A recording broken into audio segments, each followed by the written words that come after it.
চট্টগ্রাম শাহ আমানত আন্তর্জাতিক বিমানবন্দরে নাট্যাভিনেত্রী অনামিকা জুথি ও আরও এক যাত্রীর কাছ থেকে ৭৩৩ গ্রাম স্বর্ণ উদ্ধার করেছে জাতীয় নিরাপত্তা গোয়েন্দা এনএসআই ও শুল্ক গোয়েন্দা বিভাগ, যার বাজার মূল্য প্রায় ৬৯ লাখ টাকা। শনিবার সকালে দুবাই চট্টগ্রাম ঢাকা ফেরত ফ্লাইট BG-148 থেকে তাদেরকে আটক করা হয়।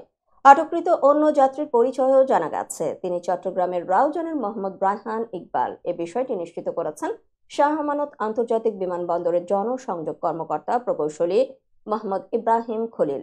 তিনি বলেন, সকাল ৯টা ৫০ গোপন তথ্যের ভিত্তিতে বিমানবন্দর পরিচালকের নির্দেশনায় এনএসআই চট্টগ্রাম বিমানবন্দর টিম ও শুল্ক গোয়েন্দা যৌথভাবে ওই বিমানের ভেতরে ঢুকে দুই যাত্রীকে তল্লাশি করে। অনামিকা জুথি দুই হাতে চুড়িগুলো স্কচটেপ দিয়ে আটকে এবং চেনগুলো তাদের গলায় কৌশলে লুকিয়ে বহন করছিলেন। তিনি আরও জানান, স্বর্ণালঙ্কারগুলো তারা তাদের হাত ব্যাগে বহন করছিলেন। তারা বিমান বাংলাদেশ এয়ারলাইন্সের BG-148 ফ্লাইটে দুবাই চট্টগ্রাম ঢাকা দুবাই থেকে সকালে চট্টগ্রাম শাহ আমানত আন্তর্জাতিক বিমানবন্দরে পৌঁছান। তবে ঢাকা হজরত শাহজালাল আন্তর্জাতিক বিমানবন্দরের যাত্রী হওয়ায় এভিয়েশন রুল অনুযায়ী তাদেরকে একই বিমানে ঢাকা পাঠিয়ে এনএসআই ও শুল্ক গোয়েন্দারা হজরত শাহজালাল আন্তর্জাতিক বিমানবন্দরের টিমের কাছে হস্তান্তর করে।